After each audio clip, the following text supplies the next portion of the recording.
Welcome to our channel, ladies and gentlemen. Kenyans are still reeling from the shocking defeat of Raila Odinga in Ethiopia. They're just wondering what exactly happened because Raila had been described as the finest in the continent. In terms of experience, he has a lot and a wealth of experience compared to the other candidates. So why exactly did Raila lose? Now, to answer that question, we need to pause and ask, why exactly did Raila go to contest for that seat? That will answer the question why he lost. What was the main reason? Maybe to jog our mind very fast, in 2017, when Raila became a thorn in the flesh to Uhuru administration, Uhuru knew very well that the only remedy was to invite Raila for a handshake. And after that, look for something to give Raila to engage him. So he went and talked to Musa Faki, and they gave Raila they appointed him to be the African Union, African High Representative of Infrastructure, something of that kind. So Raila was given something to do, and that keyword two things. One, Raila for that period had exited local politics because he was engaged with the African affairs. So it would allow Uhuru to implement his agenda or manifesto or whatever. Number two, Raila was not supposed to be left idle.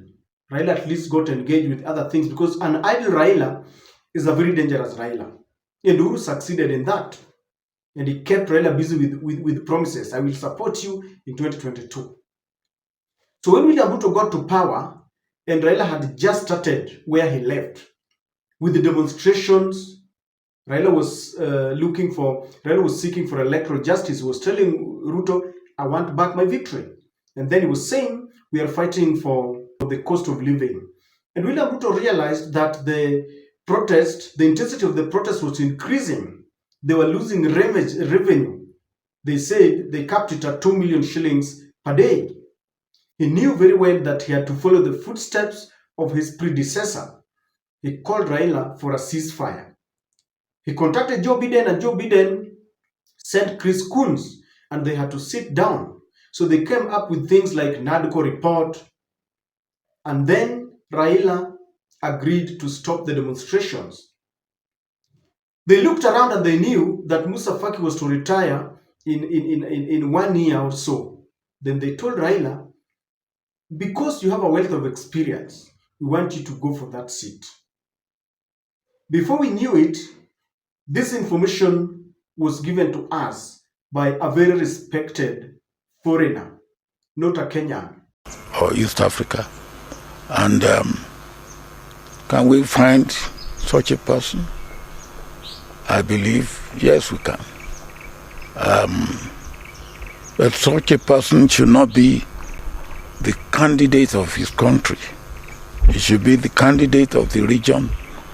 And if the region can come together and put such a candidate forward, I believe that should be the way we should go. And that's the main point of my visit before I go to attend the AU meeting for the 17th and the 18th. And I have no doubt in my mind that my friend could easily be a viable candidate. So that was Olusegun Obasanjo who broke that news to us. Raila has been in the political field for quite some time now. Never once have we heard him coveting that very seat. And so we believe this was an afterthought. It was cooked somewhere by people who really wanted Raila Odinga to exit the stage. Had Raila won that position, William Ruto would be a very happy man. He would have taken the bragging right that, I gave Raila that seat, and he would try to inherit that the Raila support base, because William Ruto has literally lost the mountain that catapulted him to power. But he has failed, and many analysts are laying the blame squarely on him. They are saying William Ruto sponsored Raila and oil this campaign, but he backstabbed Raila by making unnecessary comments, poking his nose into businesses that did not concern him, telling the African presidents that he had talked to Macron, the president of France, concerning the war in Congo, knowing very well that France had been declared an enemy among the West African countries. So he really lost it from there. And when he allowed Colonel Nangaa to launch his party just a few weeks before the Congo elections, that didn't stand well with some of the African presidents. So many experts are telling William Ruto that is the one who caused Raila that very coveted seat. Now, and that takes William Ruto back to square one. One, he knows very well that he has to explain, to justify why Raila lost. Number two, they have to pacify Raila's support base and convince them that Ruto is still the best bet come 2027. And in this video, I want to tell you the very unorthodox means that they are using to pacify their support base, because they know very well that William Ruto has become very unpopular with the killing of Gen Zs, with abductions, high cost of living, policies that do not work, including SHA, the university funding model. And so they know very well that if they don't burn their midnight oil, people will not support William Ruto, including Raila's support base. And so they have to find a narrative to pacify the electorate. Now, I want us to look at some of the ways that they are using. Number one, they have exonerated William Ruto from the blame that he didn't support Raila Odinga. They are now saying that William Ruto did his best. You know, they want to pretend that they don't know the nitty-gritties that people are talking about. People are not talking about the money. In fact, even the money that they're talking about was not from Ruto's pocket. Rather, it was taxpayers' money to the tune of billions of shillings. So that is what they are talking about. It is very unfortunate that they have decided to weaponize the war between Kikuyus and the Luos. You know, for a very long time, at the scarecrow that was used to scare the scarecrow that was used to scare the Kikuyu community was Raila Odinga, and they never voted for him from 2007, 2013, 2017, 2022. He has been the major factor. So it seems like some politicians from the Luo land have also realized that now we want to use the same method. And if you want to scare Luos now, they use Rigathi Gachagua. He wanted to kill Raila. He wanted to do this. He killed people during Azimio protest. And that has been a campaign tool. And they have weaponized that. It is now real because they know that is the only way they can cover up for Ruto failures. Because there are many. I want you to listen to what Robert Alai is saying. Robert Alai is saying that if Baba runs for office against Ruto, Gachagua, Uhuru Kenyatta and their supporters will return to Ruto. Secondly, any arguments for appointing Raila as PM or in such and such a position are belittling the stature and role of Raila Odinga in Kenyan society. It's long, but I've just decided to read for you the first one. That if Baba would run today against William Ruto, Uhuru Kenyatta, Gachagua and his supporters will support William Samoei Ruto. I'm also tempted to believe it because it is Martha Karua who told us they took an oath never to support Raila Odinga. So whether it is true or not, they know that that is the only way Luos will support William Ruto, by trying to intensify this war between the mountain and the lake. And it is being used. If you read what Robert Alai keeps on writing, if you read Homa Bay Town Member of Parliament of Pondo Kaluma, you will realize that this is their daily bread. They wake up, they keep on tweeting, and they are saying no one will use Raila Odinga for selfish gain, for vengeful missions, because they know very well that maybe Gachagua is inviting Raila so that they can work together. So they are using that, weaponizing this war. And you will see more of it, those verbal attacks. They just want to ensure that they remind the Luo community that, you know, they have never voted for us. Gachagua wanted to kill us. And let me tell you, there are two facts to this. Number one, Kikuyus have never voted for Raila Odinga. That is a fact. The other fact is, it is their democratic right. No one should compel other people to vote for a particular candidate. And therefore, I don't think anyone should be annoyed because Kikuyus never voted for Raila. It was their democratic right. They had to choose in 2007, 2013, 2017, and 2022.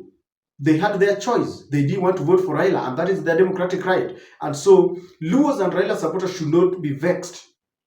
The other fact is, it is true they have never voted for Raila. So Kikuyu should never feel bad when they are reminded that they've never voted for Raila. In as much as their democratic right, it is also the democratic right of others to remind them that we know. So if elections would be called today and Raila contests, they will not vote for him. Nilisikia wanasema baba kuja utuondolee Ruto. I mean, does it go that way? Kuja utuondolee. When Baba presented himself in all those years, including 2022, Uhuru wanted them. They refused. So that has been weaponized. As to whether it will work or not, I don't know. Number 3, they want to keep Raila busy chasing something. This is what Oscar Sudi is saying. And I want you to listen just to the last part, that Wakenya wengi tumekuwa disappointed with the outcome of the results, but haidhuru, kila mtu aombe tonight before retiring to bed. Now the last one, let us warmly welcome Baba home, as there is much work ahead. Much work ahead. I believe that these people want to revive the NADCO report. They want to maybe create something like a referendum. They wadu wanataka kusikia maoni ya watu na time inaenda tu. Then they create this office of the official opposition leader, something of that kind. And I've heard this joke that right now, but just let me read it for you. Wanasema ati there's this joke that Ruto anamwambia Raila hivi, sasa kuna hii job imebaki ya UN. Hii ni yako kabisa. Hata nimeongea na Trump. It's a joke that simply they're trying to portray, they're trying to say that William Ruto will suggest something else to Raila Odinga. Locally, they will be giving something to chase, you know? So that, because I told you, an idle Raila is a very dangerous Raila. One, they know that if they give Raila any room, Uhuru Kenyatta and Rigathi and the likes might come back and tell him, brother, let us work together. Kalonzo has invited him. Gachagua has done the same. So they know very well that they should not let Raila just run around idle. They will give him something. They must keep him busy. And they will find something. And I won't be surprised if they create something. They will simply talk to Mohamud, the newly elected chair, to find something for him. It is very easy. Ruto ataenda pale na seme, huyu jamaa atanipatia a lot of headache. They can create for him something. So they want to keep him busy here and there to ensure that once they give him something, Ruto will tell his people, niliwambia tutapangana. And to make sure that Ruto, if Raila is within the country, he's busy or he's kept away from the local politics. Number 3, they will propagate blame game. They want something to blame. Already they are saying that when Uhuru went to Ethiopia, that overnight he held meetings with many presidents and he convinced them not to vote for Raila Odinga. Now it's very funny because they are belittling William Ruto without knowing it. If William Ruto and Raila Odinga have campaigned for almost 1 year, they want to tell us that Uhuru Kenyatta has got the ability of diluting everything that William Ruto has done. Simply means that William Ruto, it goes ahead to corroborate what people have been saying, that William Ruto had no capacity to campaign for Raila Odinga. If you say, and you are telling us that within a night, Uhuru was able to undo everything that William Ruto had done to erase all the gains. So they are looking for someone to blame, to justify Raila's loss, to ensure that we don't blame it on William Samoei Ruto, knowing very well that the chief campaigner was William Samoei Ruto. So ladies and gentlemen, those are the things that they're using. And now they're saying that they should even formalize, that William Ruto and Raila Odinga should even formalize this newfound union between UDA and ODM. As to whether it will work, I don't know. But They are out to ensure that they exonerate William Ruto, they justify Raila's loss. And when Raila boarded the same vehicle with William Ruto, that was to send a message back at home that, you see, he loved Raila. You saw them driving in the same car. That means William Ruto was so much committed. The commitment we are talking about is not showbiz, it's not optics. The real agenda was how you relate with the other presidents who are supposed to vote for Raila Odinga. And so, ladies and gentlemen, there is that urgent move to ensure that Raila's supporters are pacified, to ensure that they exonerate William Ruto from the blame game, to ensure that they show the supporters that, it is William Ruto. Now, the funniest one is this, that they're now comparing Uhuru's support to Raila in 2017 and Ruto's support. And what they're telling the supporters, that when Uhuru supported Raila, he gave Raila promises that he would support him in 2022. That failed with all the instruments of power. And they're now telling their supporters that, you see, William Ruto, within 1 year of that handshake, he has given Raila 5 cabinet secretaries, including finance that Luos have never held before, and an attorney general from the Luo land. Very true. Very, very true. But that is not the yardstick to use when we want to elect William Ruto in 2027. I mean, we cannot vote William Ruto because he gave those 5 people, those 5 individuals, the cabinet positions. We are going to vote William Ruto for a second term only by trying to juxtapose what he promised and what he has achieved.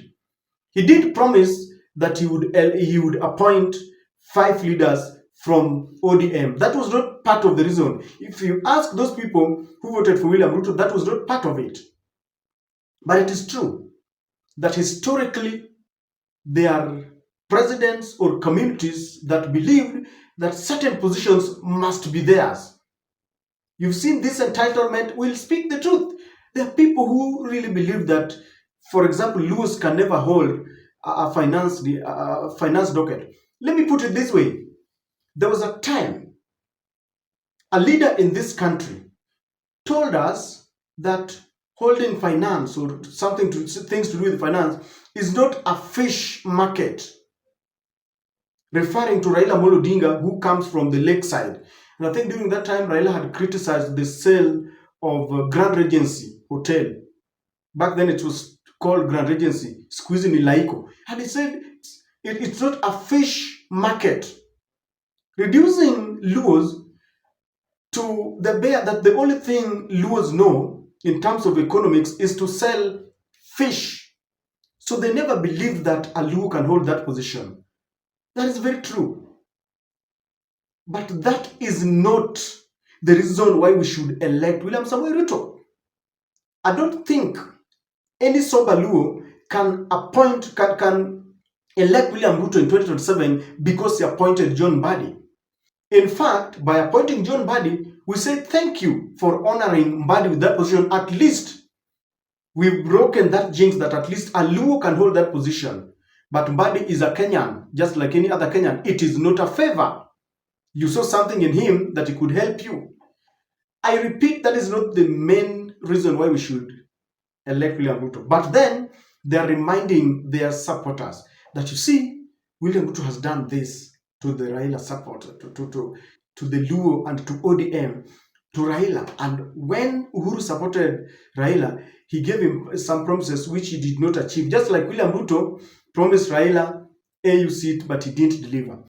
I'm sad that we want to weaponize a political war between Kikuyus and Luos, something that Uhuru really wanted to finish.